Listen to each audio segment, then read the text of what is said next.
In one of the states of the northwestern region of the country affected by bandits, we sit down with Governor Masari of Katsina State, where he suggests solution to issues of banditry. And we take on national security issue also with Governor Wike of Rivers State. And the People's Democratic Party, PDP, today gets a picture of why the party lost the 2019 election. And the leadership of the party is asking President Buhari and the APC to embark on an immediate electoral reform.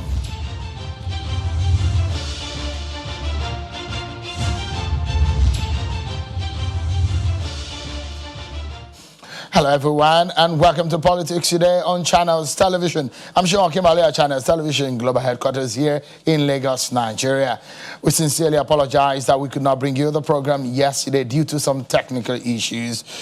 But today is the midweek edition and we'll be on for the next 60 minutes or so. So stay with us everyone as we bring you some of your biggest stories, politically speaking, in the land today. So let's begin by telling you about the People's Democratic Party, PDP, and its plans to retrace its steps which led to the loss of the 2019 presidential election.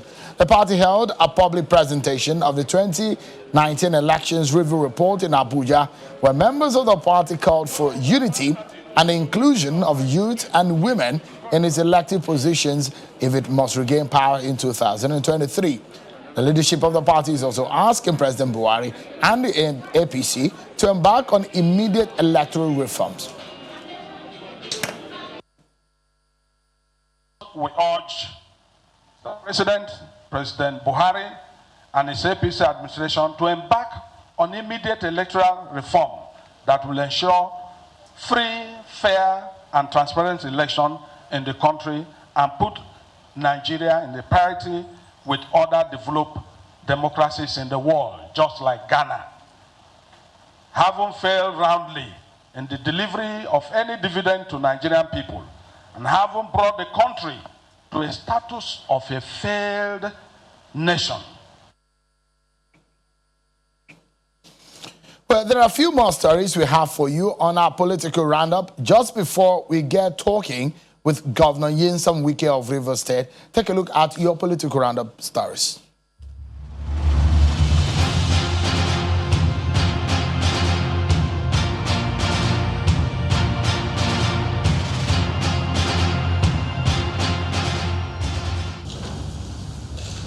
The Federal Executive Council has approved the sum of $1.5 billion for the rehabilitation of the Port Harcourt refinery to commence immediately. The Minister of State for Petroleum Resources, Temipre Silva, told State House correspondents after the Federal Executive Council meeting that the rehabilitation will be carried out in 3 phases. The first phase will be completed in 18 months, which takes the refinery to a production of 90% of its capacity. A 3-man panel of the Court of Appeal sitting in Abuja has dismissed the appeal filed by the Attorney General of Imo State and 46 others challenging the ruling of a federal high court in Owerri which granted Senator Rochas Okorocha the right to amend processes filed before the court. Presiding Judge Justice Latijo Yahaya, following a notice of discontinuance dated and filed on the 16th of March by the Attorney General of Imo State on behalf of the appellants. Other items of the other paper. A debate on the bill proposing the establishment of an Armed Forces Service Commission divided lawmakers at the Senate. Those against the bill rejected it during the voice vote, arguing that it will cause more disunity in the country. But the sponsor of the bill, Senator Yinaya Baribe, notes that the Constitution mandates the National Assembly to set up the commission to ensure that the composition and appointment of service chiefs reflects federal character as prescribed in the 1999 Constitution. Some of the highlights of the bill include Armed Forces Services Commission that will ensure the composition and appointment of service chiefs of the Armed Forces of the Federation, which reflects federal character.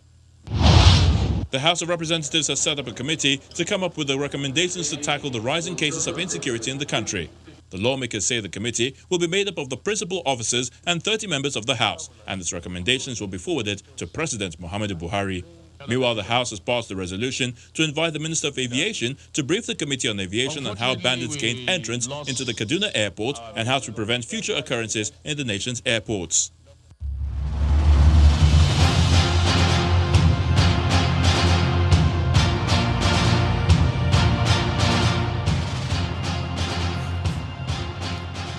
Thank you so much, everyone, for staying with us. Our first guest tonight is one that you perhaps know very well, and perhaps his approach in criticism of the government at the center when he feels things are not going well. He's a vocal voice of the ruling, the opposition PDP.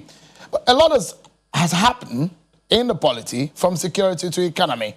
But the role and voices of the federating units are critical in the collective development of the federation. So tonight, we have the governor of Rivers State, Nyesom Wike. He joins us from Port Harcourt, the state capital. Thank you so much, Your Excellency, Governor Nyesom Wike, for coming tonight on the program. And perhaps, let me begin the conversation tonight from one of the hottest stories in the country.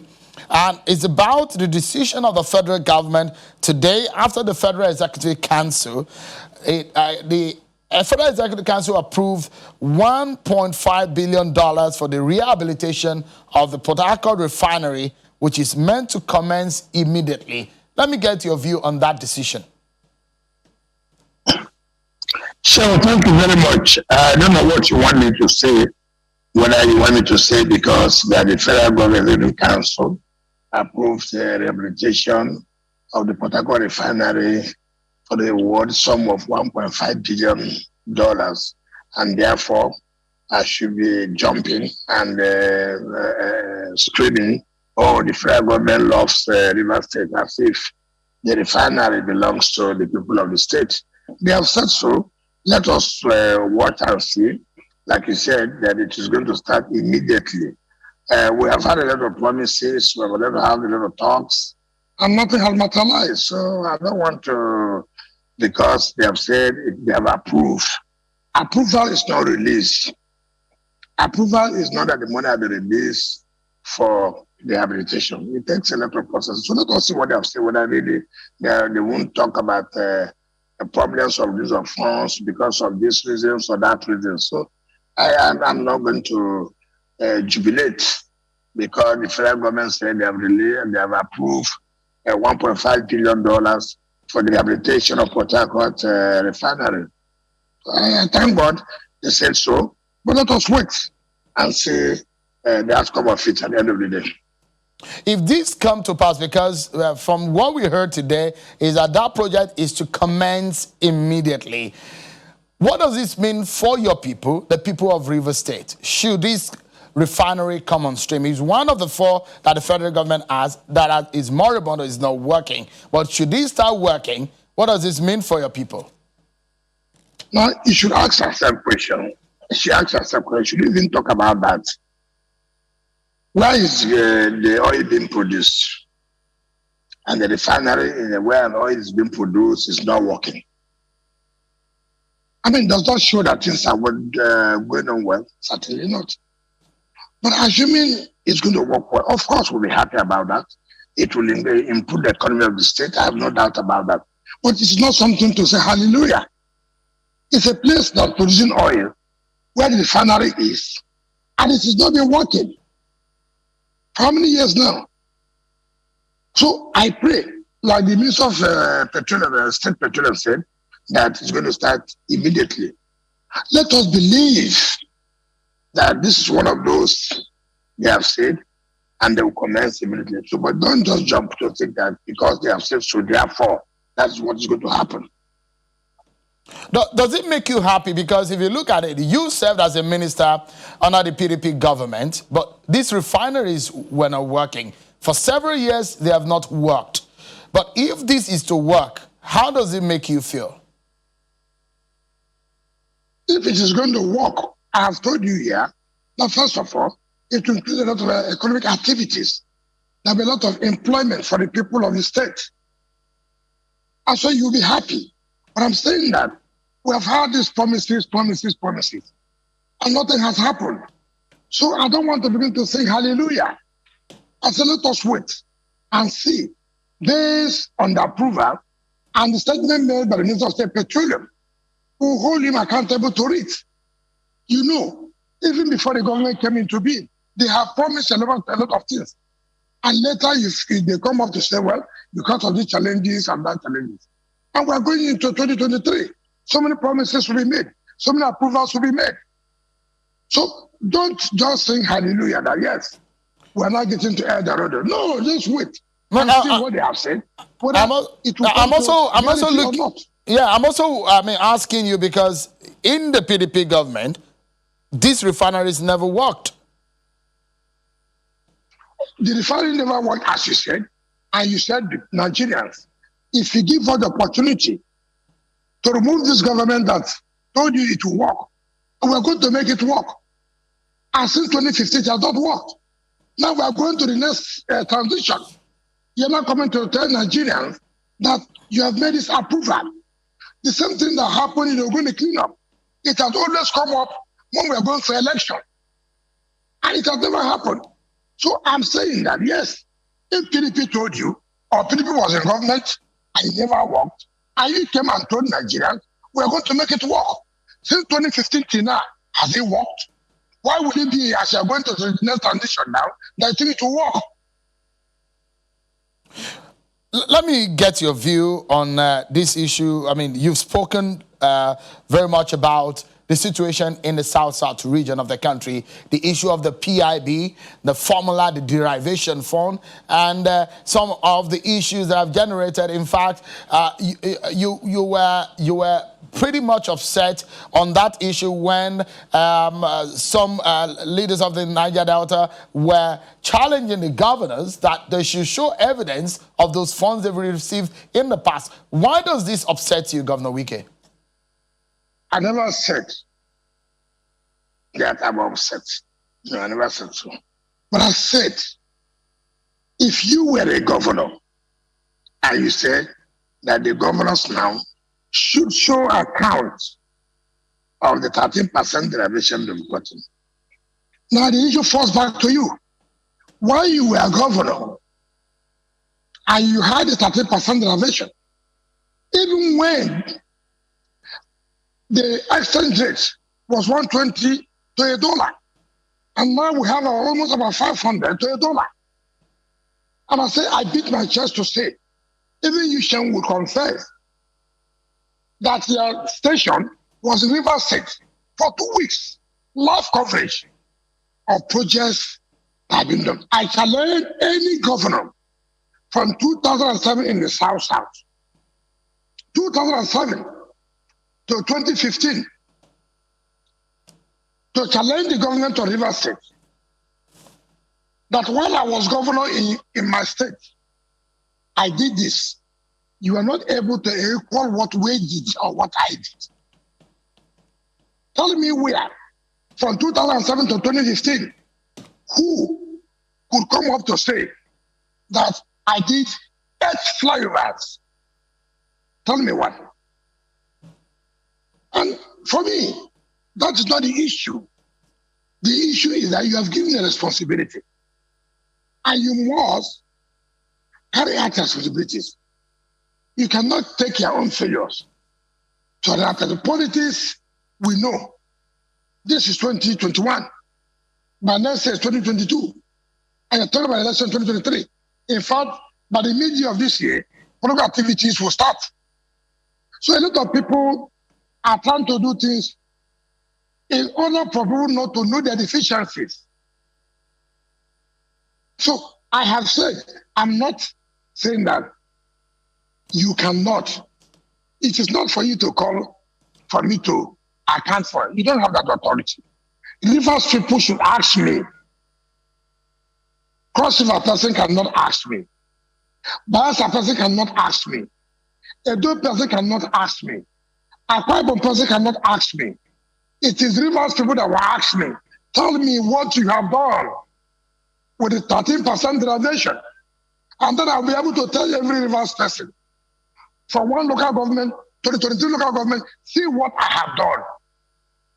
If you want to say about your state, I have no business with that. I have no duty to go and call Akwa Ibom governor. No Rivers man has a duty or responsibility to say, Akwa Ibom governor, tell me what you have done. No Edo man has a duty or responsibility to say, Cross River, tell me what you've done with your money. It is Edo people that will ask Edo governor. It is Akwa Ibom people that will ask Akwa Ibom governor. It is Cross River people that asked Cross River governor. It is Delta people that asked Delta governor. It is Rivers people that asked me, Rivers governor, what have you done with our money? We are 23 local governments. Show me what you have done. I can count from the 3 central districts. We have 3 central districts. We are Rivers East. We are Rivers Southeast. We are Rivers West. From Rivers West, I can tell you in Anthony. I can tell you in Akukutora. I can tell you in Boni. I can tell you in Ahuda East. I can tell you in Ahuda West. I can tell you in Abuodua. I can tell you in Oba, Ebon, and Ndoni. If you go to Rivers Southeast, I can tell you in Anthony, in Opopo local government, Opopo Nkoro local government, in Tai, in Gokena, in Elebe, in Oyibo, in Kana. I can tell you what I've done. In the Rivers East, I can tell you Port Harcourt, Obiabo, Eche, Omuma, Ikwere, Emowa. I can tell you all those local governments, what I've done. So let the people ask me, Mr. Governor, what have you done with the 13% in this local government area? Okubono Anokrika. So it is not for somebody from Edo, from Delta, from Akwa Ibom, from Cross River, that will have the temerity to ask me what I have done in Rivers State. No, because he never voted for me. He never voted. It is the people in the state here that voted for me. So I owe them. I'm accountable to them. Not because you are a senator. You may be a senator from the Niger Delta of other states. Niger Delta is not also this other state. You have Ondo, you have Abia, you have Imo State. How can a senator, for example, in Imo State, or a minister from Imo State, ask a Rivers man or a Rivers governor, what have you done with the money in your state? The person must be blind. You know. The person must be blind. I'm confident I can beat my chest any day to say, this is what we have done. I'm not commissioning projects, like because some people are commissioning projects now, because Rivers State government has commissioned for 2 weeks. Some people can take 500 meters to commission now in order to meet up, but you can't meet up. The gap is too much. Your Excellency, the person in question is someone from the Niger Delta. But some people in Rivers State, who are your critics, will say, can you say same of the development project that you are talking about in the interior, in the downtrodden area, those who are living in the interiors of Rivers State? How much have those of your project impacted them? Now, so part of the problems we have is you, the media. You work with Channels Television. You see not commission road projects in the interior. Are you telling me you don't know the impact of constructing roads in the interior? Why would you want anybody, a critic, to say that doing road in Eche local government does not have any impact?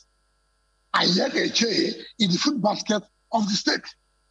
If you don't do road in Eche, how does the products, the agricultural products come into the city? Now, Anthony Opopo, in their life, has never seen road. They have never seen road in their life. The King Jaja, the Amanawa of Opopo Kingdom, said, he gave me the key to Opopo City. He said, you are the first governor who has made us to drive by road to the kingdom, to the sanctuary. And you're asking me to tell people the impact of road to Opopo. You will also ask me to say, what is the impact of doing road to Andoni, where you have Ngo, the capital, Ikuru town? Should I say so? You yourself should ask. People go by water, through the sea, to their various local governments. Now they are not going through the sea. They are going by road. And you're asking me, what is the impact? So that's what we say. There are things you cannot say because critics say. No, Governor Wike, I'm asking you because they are your people. No, just... No. You people are part of the problems of this country. You are part of the problems of this country. I beg to disagree on that. I mean, the question I'm asking you is for those who think that you have not done enough for them in the interior, and I'm asking you, what have you done for them? Listen. We have 22 local governments. What is enough? Who defines what is enough? Assume I'm a governor for 10 years. For example, I'm a governor for 20 years. You're the president for 30 years. Who defines what is enough for the people there? I can speak to you.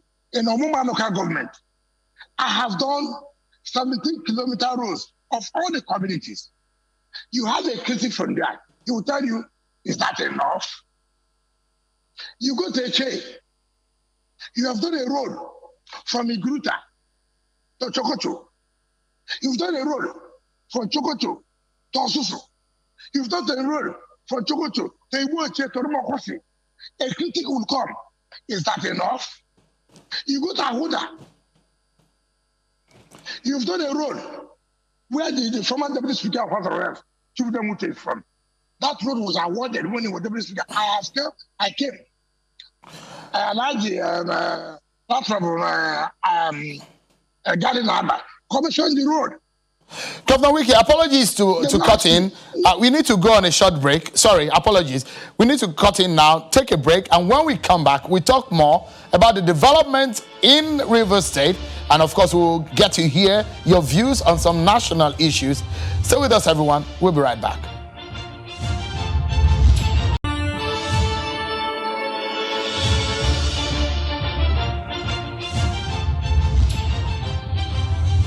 Thank you so much, everyone, for staying with us. We've been speaking with the governor of Rivers State, Governor Nyesom Wike. Thank you so much, Your Excellency, for your time tonight.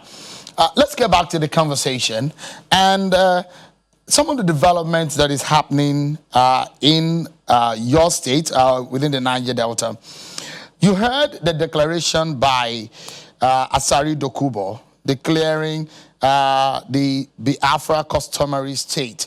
Hejia said that is a theater of the absurd. This is happening around your territory. What is your view, or what are you doing about such a thing?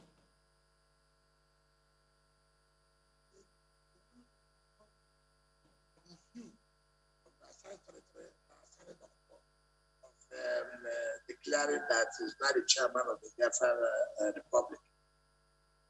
You see, the problem we have in Nigeria, we try to give publicity for nothing, for things that do not matter. You know the antecedents of Asari Dokubo. Nigerians know that. And then each time, when people like Asari Dokubo come out to make statements, we try to publicize it. And I said, no, I will not say anything. Because sometimes he works for the federal government. Sometimes when they disagree, he attacks the federal government, we call him. I will not. I am one person that Asari Dokubo has always abused. And I have never responded because I know his modus operandi.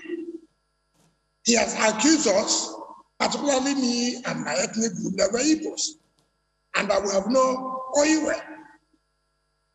Now, if we respond to that, we give him publicity. If he says he's not a chairman of the EA Biafra, okay, let us see how it goes. Let me see the people he has. And with all due respect, there are issues I should not discuss to make people to be relevant. I won't do it. And I said to everybody that even what you ask me now, if I have told you I won't answer that question, as a journalist, you may get upset that, oh, why did I not answer? But with respect, let us focus on Nigerian challenges. Let us not focus on trivialities, people who want attention. I will not do that. I will not. I'm asking that question because any students of history know what such kind of a proclamation or statement could mean, but it leads me also into the issue of the national security. You are one who have said in the past that you're just merely a chief logistic officer, emphasizing the need that there needs to be an unbundling of the manner in which policing is done in the country. You've said recently also that in 6 years that there's been change of police commissioner about 15 times in your state. With what we are seeing and the new security commanders that we have in the country, are you confident that there might be some changes in the coming days? Well, before I answer that question, let me also tell you what he said, Dr. Madam. As I said, it's not an evil person, which I have said. He said it's an angel. Now, when did he now become the leader of the Biafra, which is the Igbo symbol? So when did he become that? He said you're the angel. Angel is not Igbo. How do you now come to lead the Igbos? That is that.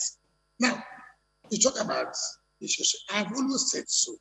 And so whether we like it or not, you know, the problem we have in this country, when you say what the authorities do not want to hear, they mark you as an enemy.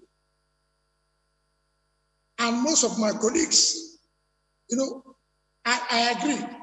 Even when you have a father that's up to 200 or 120 years, he does not want to die. I agree with that. No man wants to die. But again, if we realize that one day he must die, so there's no need to be afraid. I have consistently told the government of today, in as much as you politicize the issue of security, you cannot get it right.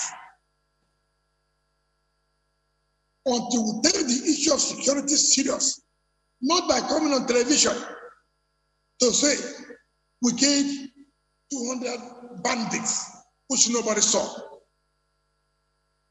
We gave 200 Boko Haram, which nobody saw. You can't achieve it right. I came into office in 2015. I inherited a lot of problems, kidnapping and courtesy. And I continue to say so. And God who created man knows that, at least I have always said this. The federal government never supported me to fight kidnapping and courtesy. Rather, they politicize it. How did they politicize it? They said that I was one responsible in kidnapping APC members.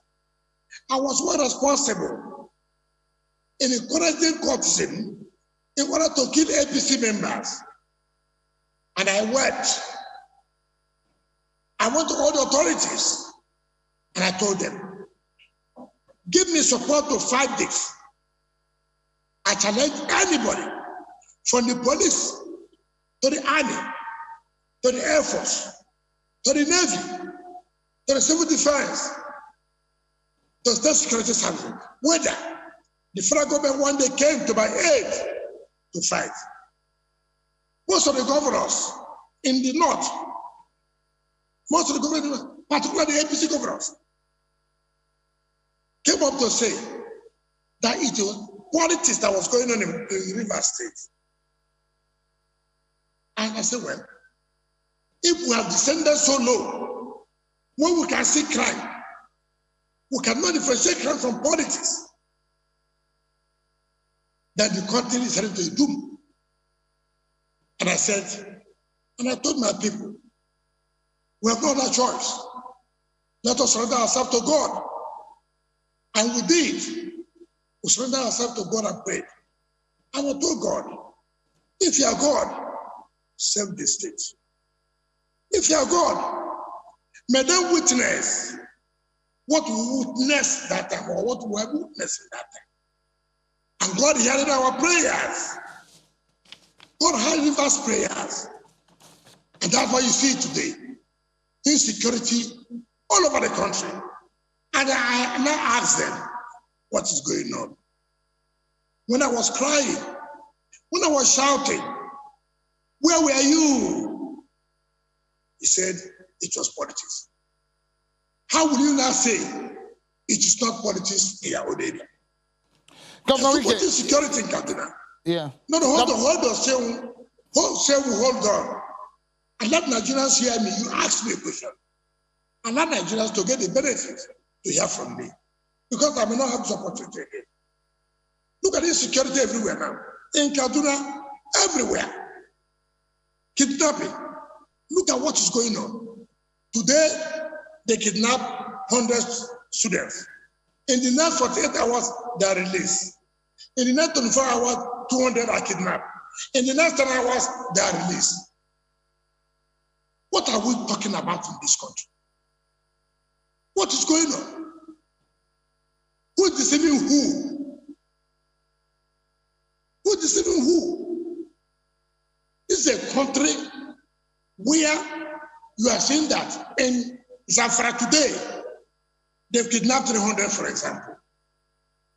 In Katsina tomorrow, they kidnapped 400. In the 48 hours, they have been released. Then in another 24 hours, there's a kidnap. Now, what are you telling Nigerians? That the security architecture is right? Now, politicians choose which commissioner of police will come to their state. You call me a governor of a state. You call me a chief security officer. Then a politician in my state will choose who will be the GOC, who will be the director of SSS, who will be the commissioner of police. What will be the achievement of that? Is that to fight insecurity in my state? Or to cause crisis in my state? So my state will look as if it is secure? And we're playing games. And whether you like it or not, until the federal government comes out seriously that they want to fight insecurity in this country, for all of us to sit down, for governors to tell themselves the truth, and not to play according to party affiliation. Let us not embarrass Mr. President. Let us not embarrass our party. Then we can't get it right. We're talking about lives and property. We're not talking about the winning election. We took oath. We took oath of allegiance that we have to protect life and property. Are we doing that? I would say that, look, I'm handicapped. I'm handicapped. The police belong to federal government. The army belongs to the federal government. What do I do? The federal government wants to sabotage me, not to succeed in my state. All right, Governor Wike, we are totally out of time, but I must sincerely thank you, Excellency, Governor Nyesom Wike of Rivers State, for talking to us tonight. Thank you indeed for your time. Thank you very much. And let's get the views of another governor, specifically on the issues of abductions of school children and banditry in the northwest region of the country. We caught up with the chairman of the Northwest Governor Forum and the governor of Katsina State, Governor Aminu Masari. We started by asking him if the plans of the governors they set out to achieve with security commanders a few weeks ago are working. And here are his thoughts. You have immediate mid-term and long-term plan. Establishing a ranch will take you a minimum of 18 months, and more especially before you start harvesting, it may even take longer time. We are talking about how do we stop what is going on now.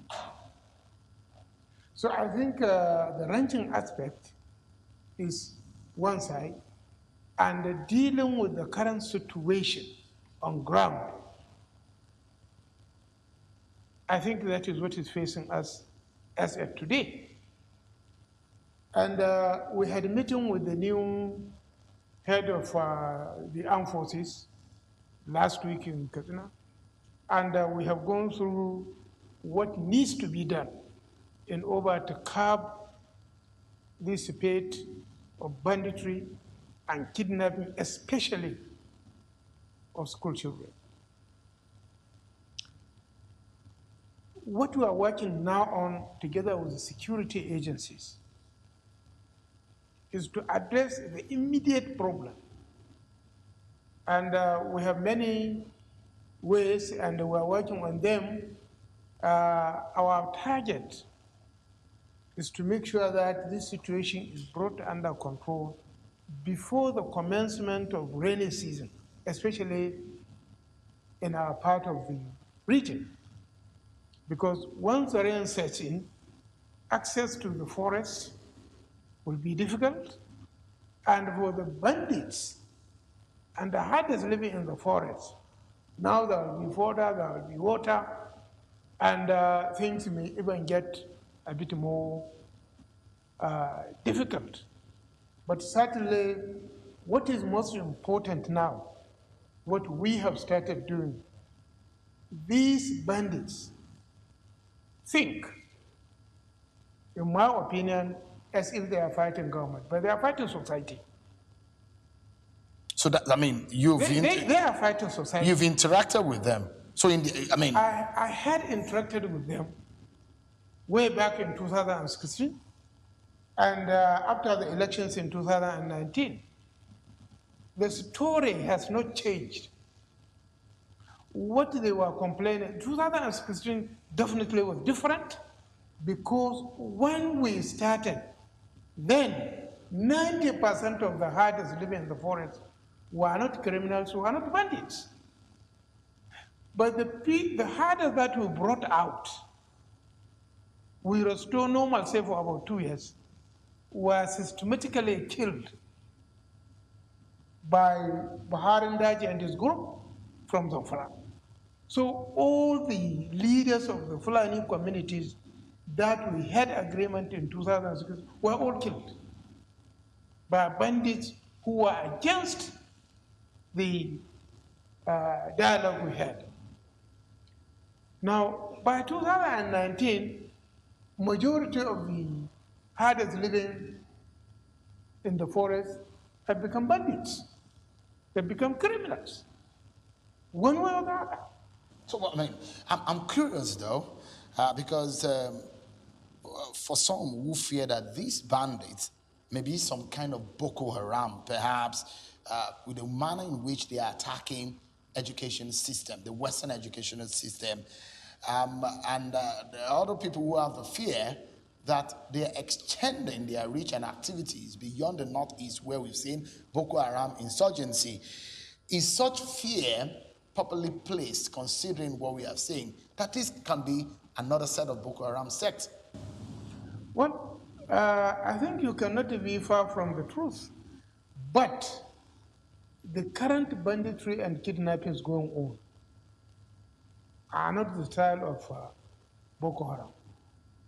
But some elements of Boko Haram have been in the forest for a very long time, is known to us and is known to the security agency. There are some elements, especially the breakaway of Boko Haram, hibernating parts of Niger and Mali, are finding access into some parts of Northwest. Of course, the hardliners had access through Niger, Kogi, Niger, and in some hill around Kaduna. So they have been there for a very, very long time. So to be frank, there are some elements, but the current banditry that is going on now is not Boko Haram yet. But if something is not done, we may end up having a much more serious problem. More than Boko Haram? No, it can't be more than Boko Haram, but what we are saying, if they are scaring parents from sending their children to school, is what we have to stop. Schooling must continue. And I think the issue of attacking school is to draw attention worldwide. Is to draw attention. I mean, the school abductions or the schools have now become a soft target for these bandits. Katrina's situation, for example, has recently been of great concern. Do we understand the devil that we are dealing with? Are they different groups, or are they unified as a body that are fighting these institutions? That is the issue. People should understand these people we are dealing with are not ideologically inclined, are not a group that is seeking either government recognition or are not happy with the government, they want a new system. You know, these are people who are driven essentially by criminality. We'll take a break, and when we come back, we jump back straight into that conversation with Governor Aminu Masari. Don't go anywhere, we'll be right back, everyone.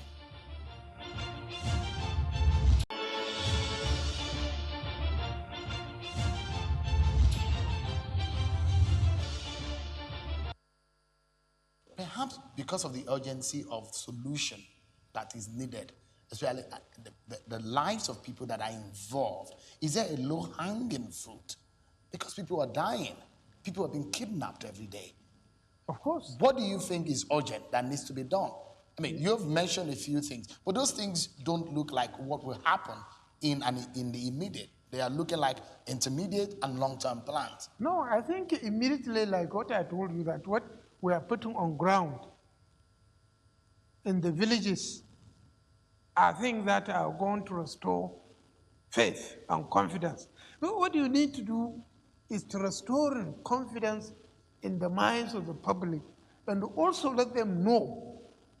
I keep on saying this, that this security is the responsibility of everybody.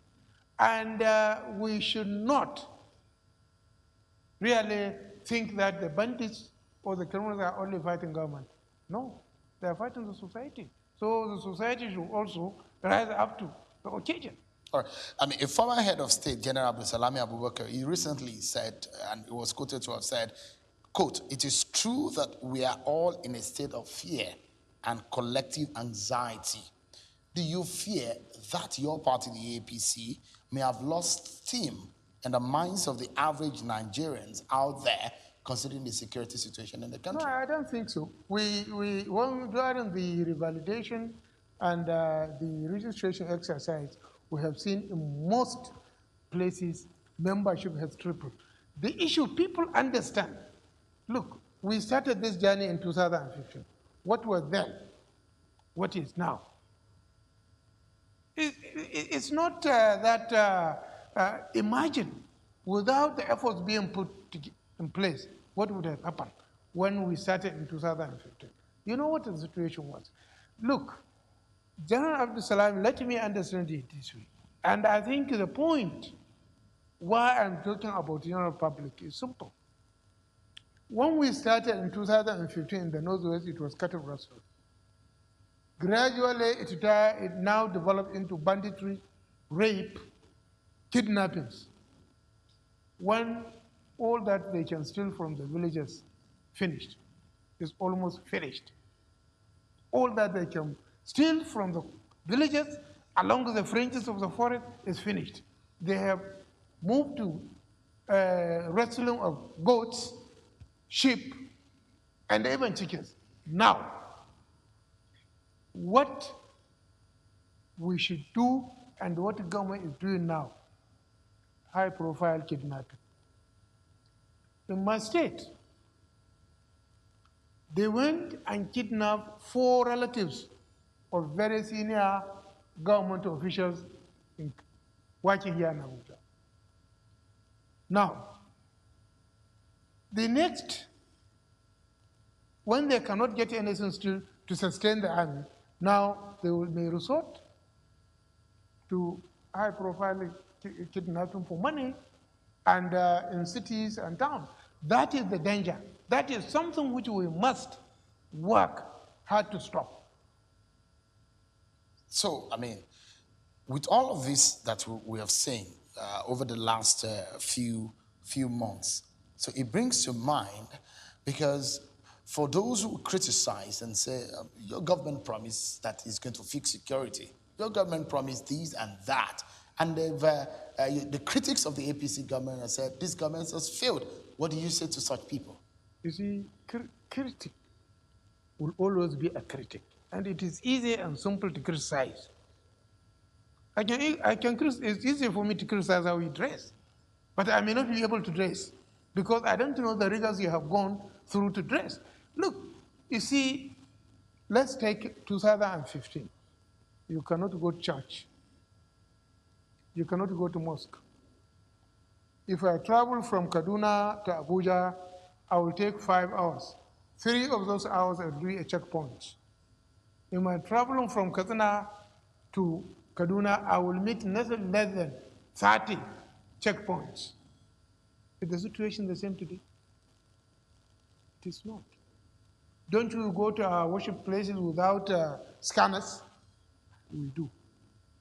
Don't we go to about our ceremonies without fear? We do. Yes, there are kidnappers, there are bandits around. But look at the whole world. And look at the position of Nigeria in Sahelian region. Are we not the richest? So the attraction even for kidnappers to come to Nigeria is there. If you kidnap somebody in Mali, why will you get 10,000 naira? If I kidnap you in Nigeria, I get millions. Because the money is there. So the people, all of us will have to rise to the occasion. One of the criticism is the fact that, interestingly, you are former Speaker of the House. Right. You're a governor. You are an APC leader. Right. And people have been clamoring for restructuring, state policing. Why is it difficult to make that happen? We as a party, we are absolutely supportive of devolution, state police, and many other things. But why has your party not taken that step to devolve power and to create state policing like some people are yearning for? It's not the party that is devolve power, it is the National Assembly that will devolve power. Well, your party is the majority party at the National Assembly. I absolutely agree with you. Currently, the constitutional review is going on, and I'm sure a lot of these issues raised in terms of devolution will be addressed. And I think I absolutely agree with you that we need to look at some of these things. I absolutely support police, state police, and much more, because you call governor chief security officer. He cannot buy a bullet. He cannot hold it. He cannot keep it. We don't. So see, the reality is there are certain misnomers, even in the Constitution, that needs to be addressed. We need to know the role of governor, the role of the military, the role of Mr. A, C, D, and E. So, isn't that supposed to be an urgent matter for your party and the government in power? Our party is pushing it. It's pushing it in the National Assembly. Really? Now? Really. Our party is seriously pushing. For that to happen? Yes. Is the president behind that? Of course. He wants a devolution of power. How soon do you think that will happen? I'm not a member of the National Assembly. But you're a leader of thought in your party. I'm a leader in my party, but you know the workings of the National Assembly, of which I know. There are steps, there are systems which they have to follow, because anybody can challenge whatever they do in court unless they follow the constitutional provisions in terms of amending the Constitution. So let me take you quickly, because of our time, some of the issues that we need to wrap up. I was going to ask you, when you were giving alternatives into resolving some of these problems, could a setup like the Operation Shege Kafasa be of any help to stopping these bandits? I don't understand the Operation of Shege Kafasa. It's a setup by some northern groups in helping. I think it has never, they have mentioned it, but I don't think we shouldn't be lawless. If these people are lawless, and we shouldn't be lawless, the consequences of two mistakes does not bring something good. So the reality is we should say, let us wake up to our responsibilities. You have explored amnesty for bandits once, but it appears that has not worked. Is it an option you're willing to explore again? Not the kind of dialogue we did. No. My option is simple. The bandits are harassing, killing, maiming, abducting, and raping the communities they live with. Let them stop it. Let them stop attacking the villages. Let them stop cattle rustling. Then there won't be SOS to the police. There won't be SOS to the military. There won't be SOS to government house. And there won't be NSAKAI or vigilante or volunteers. Because it is when they attack, then an alarm is raised. Let them stop. Are you willing to reabsorb them? Are you willing to give them the kind of blanket amnesty? If a bandit will bring all his guns, all his ammunition, come out of the forest, because you can't have 20 guns and give me 5. Remain in the forest. No. I will never, we have done it before, it has not worked, they are not sincere. Sheikh Gumi told us on this channel, he says that the situation in Katsina, for example, did not work because partly that the government failed on its own part to keep to his promise or reneged on the agreements. Was he there? What did he know about what we did in Katsina? I challenge Gumi to come and tell us if he knows what we did in Katsina. What does he know? The story they are telling him is the story they said in 2015, the same story in 2009. What does he know about the forest? What does he know about the forest? He's visited his bandits. Is he legitimizing killing? He cannot legitimize. Look, they need moral and spiritual education to know the value of life and stop killing people, stop raping women, innocent women. And how can you justify somebody who abducts an innocent mother and send her into the bush with a 3-month-old baby? So you don't support Sheikh Gumi's intervention? I don't, because he's not doing it rightly. What do you expect him to do? I expect him, first, let him preach to them the implication of killing innocent person. And also the implication of abducting people, the implication of raping, the implication of stealing, and the consequences. That's what I expect a clergyman, first and foremost, to do. That's some part of our conversation with the governor of Katsina State and the former Speaker of the House of Representatives, Aminu Masari. But there is a part of it that is very interesting. He gave us his thoughts on 2023 and where the presidency should go. That I will show you tomorrow, everyone. But that's our show for today. Thanks so much for watching. I'm Shion Kimale. Bye-bye.